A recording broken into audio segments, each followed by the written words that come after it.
A new sign of growing tension on the Korean peninsula. North Korea is now blocking the entrance for South Koreans to go to work at a joint factory zone. The blockade comes a day after Pyongyang announced it would restart a reactor to boost production of nuclear weapon material. Margaret Brennan is at the State Department. Margaret, good morning. Good morning to you, Nora, and to Charlie. The morning commute for hundreds of South Korean workers may become an international incident after North Korea restricted access to an industrial park jointly administered by the two countries. This is one of its last remaining ties to South Korea. Hundreds of South Korean workers were turned away from work Wednesday, unable to cross into the Kaesong Industrial Park, a factory located across the world's most militarized border, inside North Korea, but jointly administered by both governments. North Korea restricted access, leaving 800 South Korean workers wondering whether they still have jobs.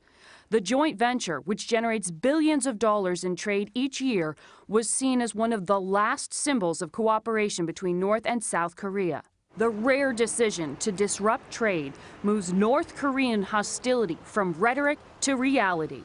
According to local media, South Korea's defense minister warned that his country will consider military action if any workers are in danger. On Tuesday, Secretary of State John Kerry urged his South Korean counterpart to de-escalate tension in the region, but made clear that the U.S. military was ready to respond to any aggression. The United States will do what is necessary to defend ourselves and defend our allies, Korea and Japan.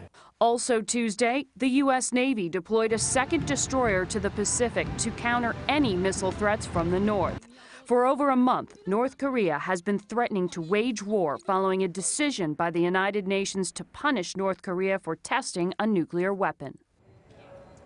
Now, this is a developing story. At this point, it doesn't look like North Korea is holding any workers hostage inside the factory, but it also isn't clear whether they'll allow anyone to return if they leave the factory. South Korea, as you heard, will move to defend its workers if they come into any harm. Well, Margaret Brennan, thank you.